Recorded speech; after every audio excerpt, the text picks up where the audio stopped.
income and the myriad of amazing tax laws that are put in place so that wealthy people can leverage them, right? We say, just help us understand what you're in there doing. Talk to us so we can underwrite to this reality and give you credit for this income that you earn, even if you may not be taxed on it.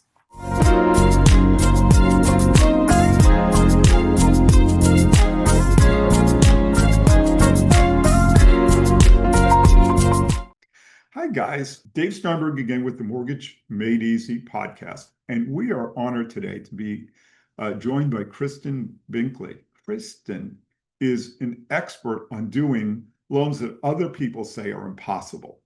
And so let me just spend a minute explaining my relationship with Kristen. So I'm a mortgage broker, as you know, and we work with a lot of different lenders to bring you products that you need. So for example, if you're a veteran and you need a VA loan, we'll go to a lender that will offer you a VA loan.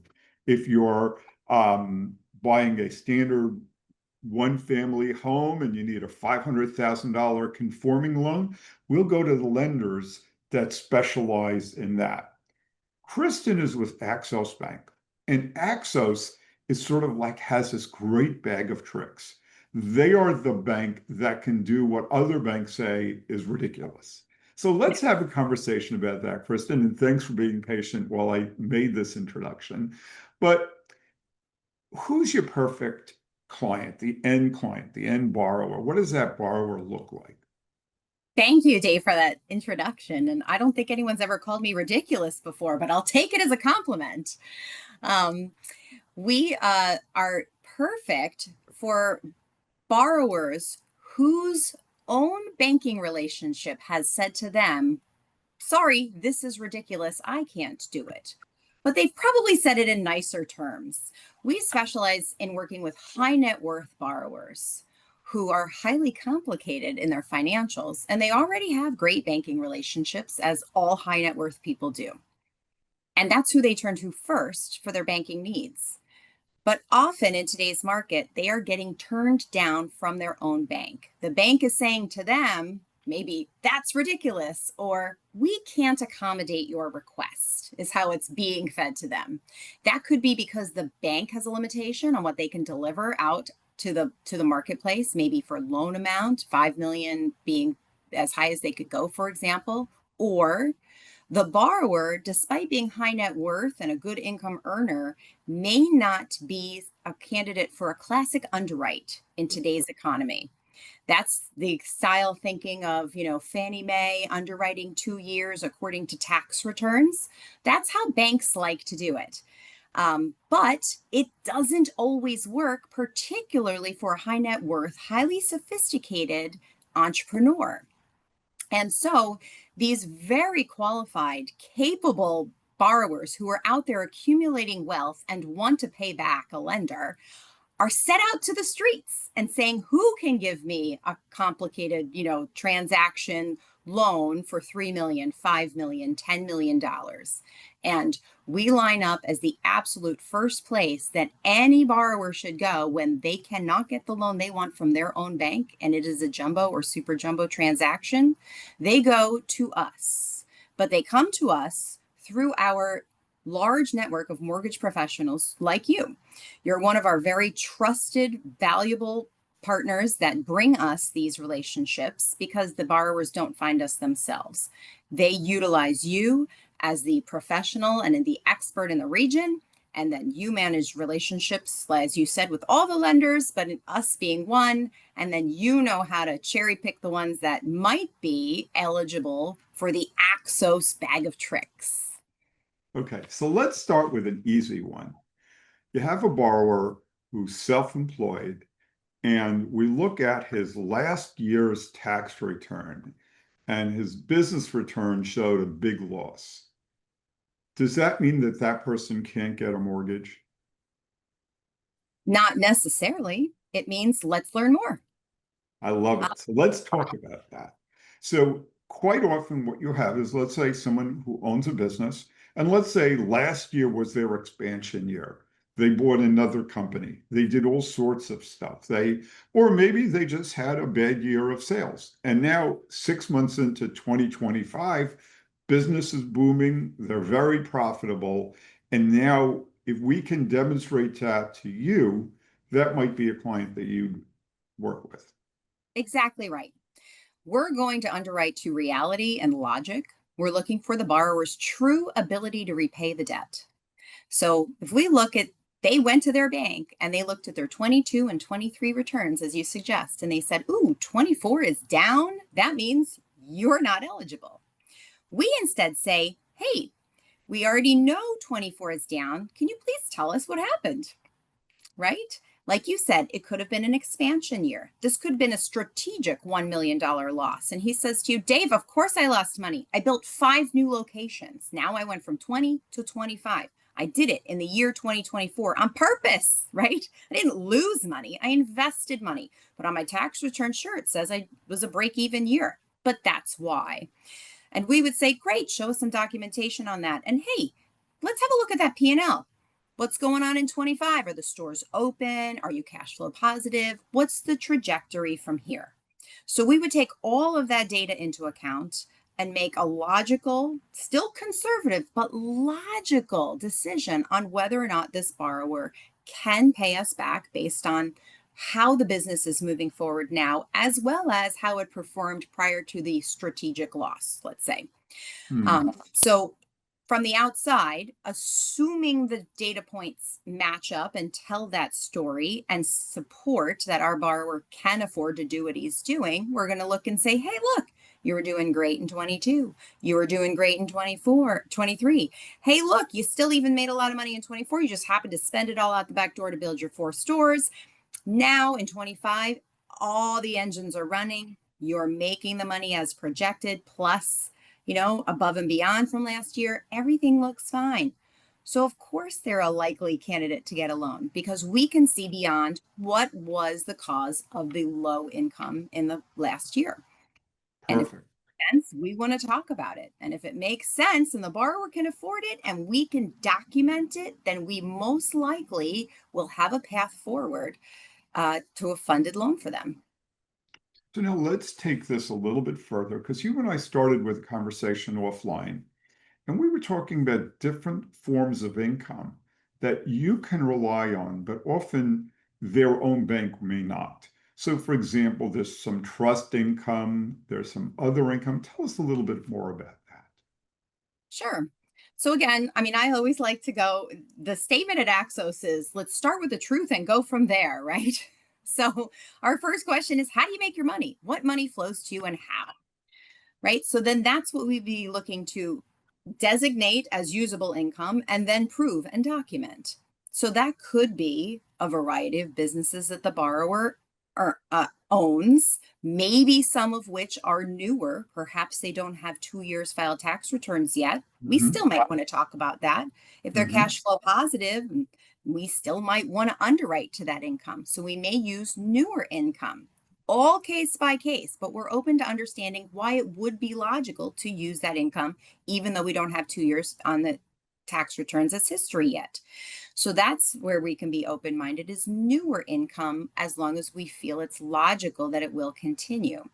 We also are always cognizant that our borrowers often come with a pile of money behind them. It could be in cash, it could be in securities, it could be a mix, it could be trust funds. But those are assets that often are accessible as a source of cash flow. So if you have a few $1,000,000 and then you make some money as well, we know that you have your earned income, but you also can live in part or entirely off of your liquid assets. So we will give you credit on your income line of your application for the assets you have and the potential income you could draw from those assets, even if the borrower is not drawing upon those assets to live. We just underwrite it as if they were, because we know they could. You've They have got the capacity. They have the capacity. And so if they have a trust that every year they have the capacity to draw on the trust income, even though it's not, it may not be traditionally what would be looked at. Well, are there any other examples? So of unique income, well, we'll always mix and match that income. So I want to point out that you can have traditionally earned income, but then also have your pile of money, and we can do what we call asset depletion calculations on that. So that could be the only source of income that you qualify with. You might just have several million. You live on that. You don't have other earned income. You still can qualify with that income. Then you can have your earned income and we can mix them together. So you've got new income. You also, listen, these borrowers don't show up with a pretty bow and say, I'm an easy underwrite. These are highly complicated people with unbelievable irons in fires from all over, the business world. And so they've got investments cooking over here where they're silent partners. And then they've got storefronts they're opening over here. And then at the same time, they own 3 commercial buildings in the city. And then they had sold a company 2 years ago, and now they're W-2 for the company they sold as part of the contract. So in other words, you've got many, many different income streams, some of which show an overall profit on some years, others show a loss. And sometimes they are very, very good about showing my profit, my loss, my profit, my loss. And so I don't really make that much on my returns in the end. We are open to understanding what's really going on here, right? What is the cash flow that our borrower has access to on an annual basis? Tell us more about how you offset a loss with a gain strategically so that on your tax return, your taxable income is much lower than your actual income that you have the ability to spend each year. Help us understand what you and your CPA and your CFO are doing. We see these borrowers doing accelerated depreciation, a lot of accelerated depreciation. We can't always just look on a tax return and say, that's what they're doing, but they help. They talk to you, you talk to me. Now we know what to go in and hone in on, ask a couple extra questions, and we can say, hey, we see you wrote off 3 million. We understand how, and that was real income. These are paper write-offs. So of that 3 million write-off, we can write back in 2 million as an example, right? All of a sudden the deal qualifies because we are willing to get into the weeds on your accelerated depreciation and your cost segregation and using the short-term rentals to offset your W-2 income and the myriad of amazing tax laws that are put in place so that wealthy people can leverage them, right?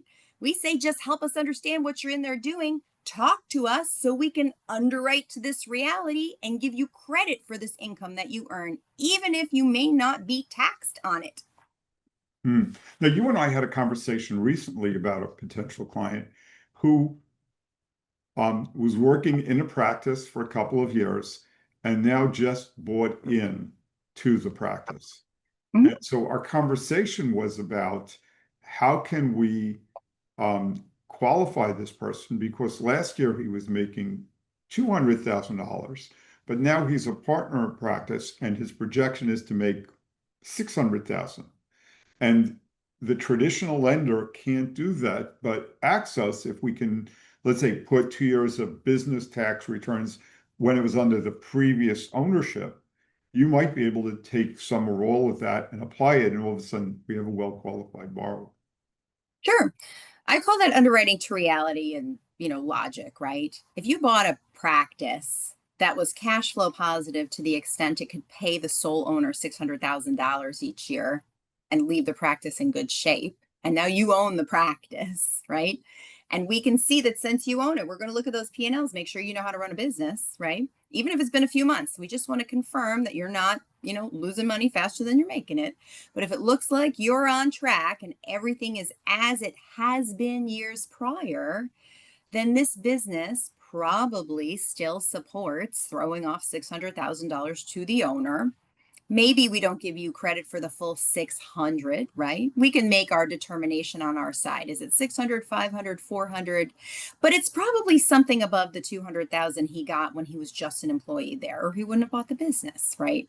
So we will underwrite to what I call just like logic. Now you're the business owner, you're not doing anything to break the business, you're probably making it better, but at least you're just keeping it even keel. So it would make sense that you're going to earn something like the last owner did. So we're going to underwrite towards that number. We make the Hmm. final determination on what it should be and why, but absolutely we're open. And we do a lot of those deals. We see so many doctors now working at a practice for just a few years with the understanding that they will probably buy it. And then that's how they are getting into their own practice rather than starting fresh. It's more time efficient, cost efficient, but that doesn't mean that they should have to wait 2 more years to buy their dream home, right? They need to get in it. They've got kids by this point. I need the house. So we're here to help them. And if it makes sense, we want to understand the story. We can underwrite to the story. We back everything up with documentation, Dave, right? Don't misquote me out here. We're not just taking stories and giving you money, but we will take your story, underwrite to it, get all the documentation we need to prove your ability to repay us.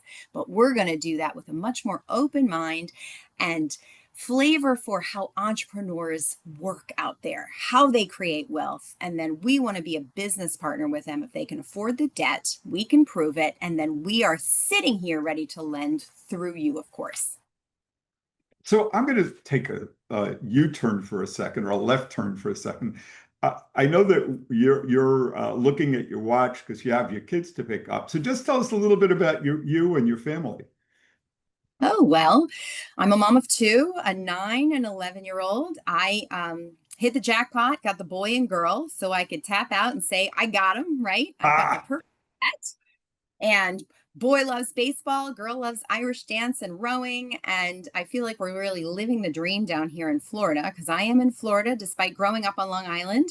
I live just outside Palm Beach. And between the two markets of New York and Florida, it's really just the jackpot of the East Coast for Axos Bank because we specialize in the jumbo and super jumbo transactions. So I feel so unbelievably thankful to have roots in our two best states out here, and be able to really deliver solutions to my customers in both of my homes. But from daylight, I'm doing mortgages, and at night we're doing the whole sports, driving around and taking everyone everywhere where they need to go, and eating in the car and doing all the fun things that happen behind the curtain in family life. And and really, what's your passion? What's your personal passion? oh, I was an avid public speaker before I had kids. I used to be a Toastmaster, like an Uh-huh. addicted Toastmaster, right? Toastmasters is this public speaking club. It's just for fun, but it hones your speaking skills. And I loved it. I did that kind of cognitively. And also prior to the kids, I was a, a low level marathoner and triathlete. Um, I got a great, zing out of completing those races. Didn't matter if I was second to last. The personal completion was awesome. The endurance event was something that I found trained me really well to deliver babies and then also raise them. I think to myself, doing an Ironman was hard, but this is nearly impossible or ridiculous, as you said earlier.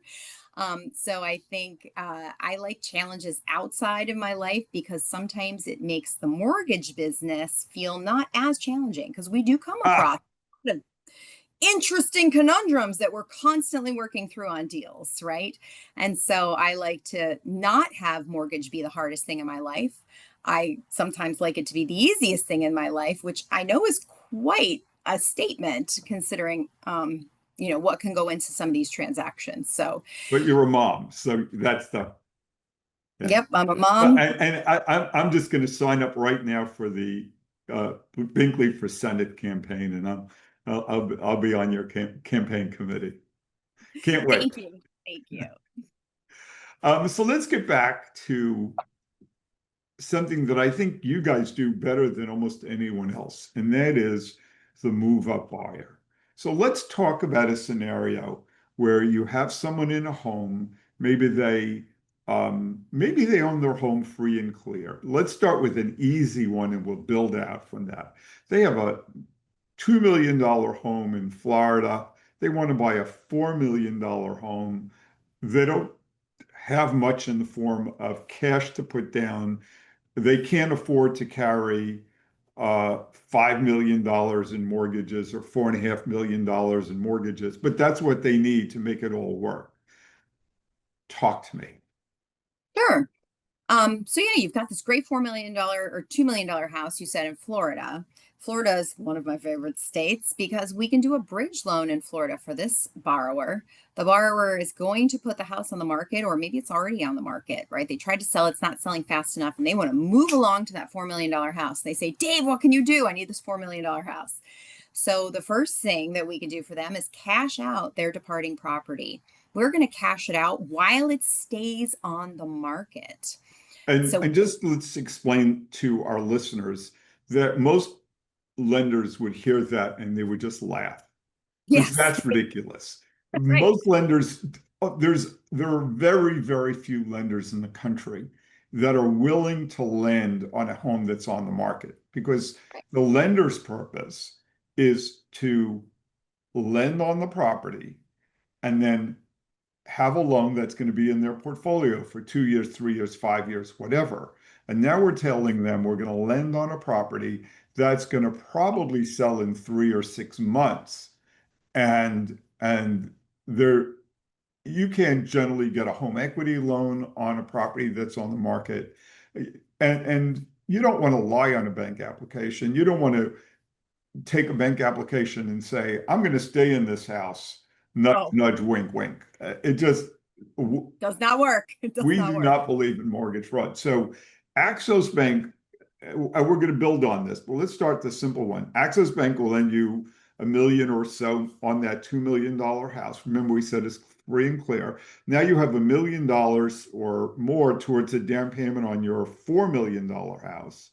And now you're going to buy that $4 million house. And maybe the way you can afford it is, again, using some of the concepts we spoke about before, where let's say you have a P&L that will, when you look at it in its pure sense, will justify $4 million or $4.5 million in debt.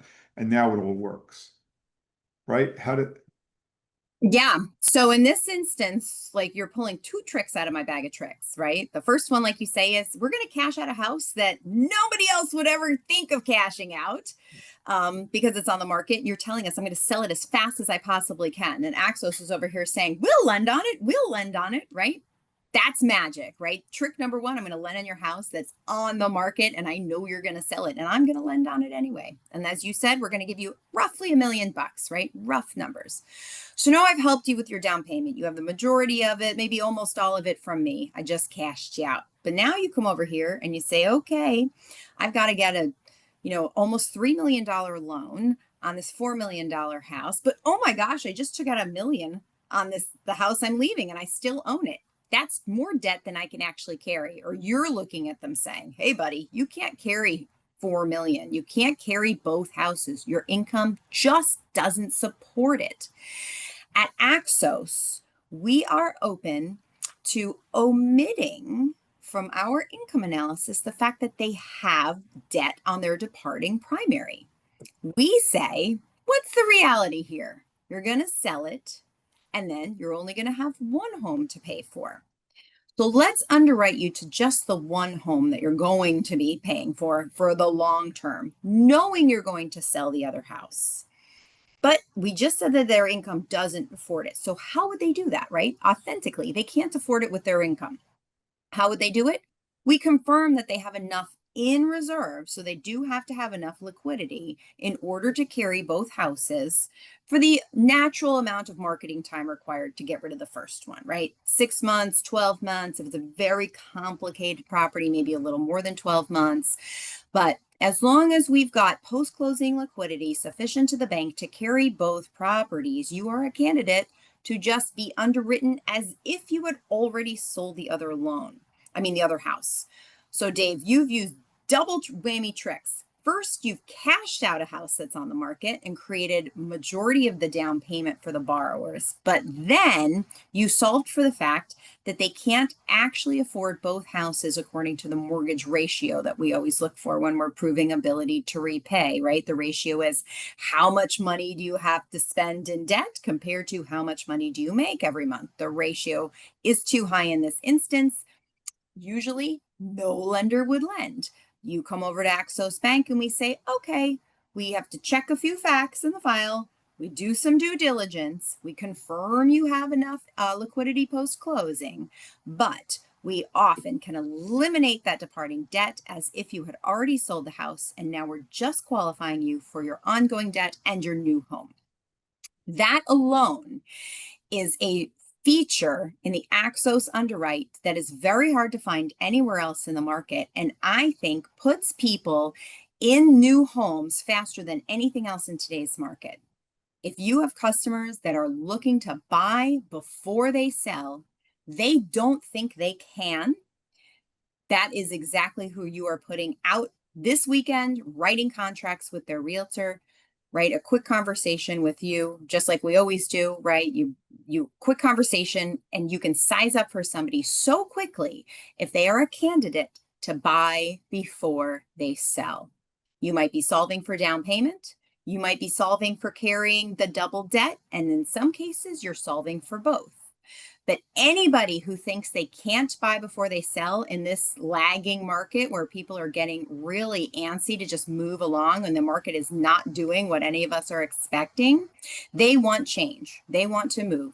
And you can get them in their house, their next house, in some cases a year or two before they otherwise would, just by having a quick conversation to see if they're a candidate to buy before they sell. And that's a huge deal because I know that in some parts of the country, the market is lagging and it's hard to sell a $2 million house. But in some places, it's even harder to buy a $3 million house or a $4 million house. There are not that many of them. They don't come on the market every day, much less the perfect one in the right place, in the right neighborhood, in the right school district, in the right whatever makes it work for you. Now that house is on the market, you haven't sold your house, you don't want to be homeless. And so this is a great opportunity. Let's take it to the next level. You said Florida, you can do a bridge loan. Yes. I'm licensed, as you know, in Florida, but also in New York, New Jersey, and Connecticut. And those aren't states that you do bridge loans. But what can you do for us? So in those states, we're always open to hearing the story of what the borrower's trying to achieve and why. So even though I don't have a technical bridge loan, I may be able to create a solution with you for cashing out a home that is either on the market or is known to be listed soon. So case by case, we are always open to understanding who the borrower is, what they're trying to buy, what they're looking to sell. And in many cases, we can make an accommodation to still cash that house out um, on a regular loan that goes for a 30-year term. Of course, they're probably using it as a bridge style solution, but it is a 30-year loan. So if they don't end up selling, they just have the loan on their house. But we are always open to discussing the potentiality of cashing out a house that we know is going to be sold off. So case by case, we are here to solve complex financial situations for high net worth wealth accumulators, and a lot of times. And the other piece of this is that if you have someone who is maybe has the money for the down payment, so they don't need the bridge loan, and their income maybe on paper doesn't work, but when we do the potentiality of their income and we cut off the existing home because we know it's going to sell, now we have a buyer who, though the traditional lenders can look at it and say, we can't qualify you. You and I working together can help the realtor, can help the buyer get to a solution that really, really works. And that's just fantastic. Absolutely. Borrowers love these solutions and realtors love them just as much. It moves the inventory. It gets people off the fence. At Axos, we call them fence sitters. These are people who would love to move and there's just nothing out there inspiring them to do it. But once they learn that they actually can buy before they sell, there are solutions where, as you say, they're not going to be homeless, right? They can create these solutions. They can know what that they put the offer in and that they're going to get the house, then they're going to get the financing. Then they have the safety to be able to list their house so that they don't end up, home free. This has been so much fun, Kristen. Thank you for your the generous time you've given me. Is there anything else you'd want to make sure we cover before we call it a day? Well, anything that your high level customer may be asking for in their financing, requests these days are often things that we hear a lot at Axos. And so we have over time accommodated them. One is borrowers love putting their real estate assets in entities such as LLCs, trusts, corporations, partnerships. Now, that's commonplace when the property is an investment property. But usually, if you try to do that on a primary or a second home, the lender says, no, that feels strange. That must be an investment if you want it in an LLC. Well, we know better. This is asset protection, right? That does not, just because you have your house in an LLC doesn't mean it's an investment. You still live there as your primary. So we are willing to accommodate letting an entity, such as an LLC, hold title to your property, regardless of occupancy, while you're still borrowing the money, personally guaranteeing it, personally qualifying for it. We will allow you to vest title in an entity. Taking that a And step you and further. I have spoken about this before, but let's just take it one level out. Um, there are only a very, very few lenders in the whole country will allow us to put a home in an irrevocable trust. That means not revocable, an irrevocable trust, and still finance it. And obviously, that irrevocable trust will have to be thoroughly reviewed by your legal team.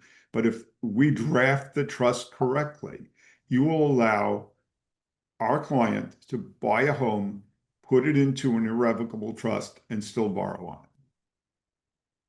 Correct. Should that trust check all the boxes we need it to and gives us the protections and gives the borrower the right to do what they're trying to do, then yes, we are open to vesting in an irrevocable trust. The very short answer there is that we are lending to the borrower in their personal capacity. The borrower is putting title to the property in their irrevocable trust. So, in other words, they have to have the explicit right in their trust that says, I have the ability to leverage the trust's assets in my personal capacity. And so getting all that into the EREV trust and then getting it back out, how it was written, 20 years ago, doesn't always come to fruition. But is it possible? Absolutely. Can you have it reviewed up front to see if it is a candidate for vesting with Axos? Absolutely. And we have a process for that because that is what high net worth people, want and need. They put it in irrevocable trusts. And we say, as long as we're following the law of the trust and the trust is giving us the protection we need as well, we're absolutely open to it. Fantastic. This is Mortgages Made Easy podcast. I'm Dave Steinberg, and it has been a privilege and so much fun to be joined by Kristen Binkley of Axos Bank. If you have a scenario that you want to run by us, we'd be honored to work with you on it, help you get to the finish line. So thank you so much. Thank you for having me. I'm hoping you'll have me back in September, where our topic could potentially be reverse 1031 exchanges and getting loans Ooh, on those very specialized transactions. So if you'll have me back, I'll promise to tell you more about that. perfect. You got a date. Thanks, David. Always a pleasure. Bye.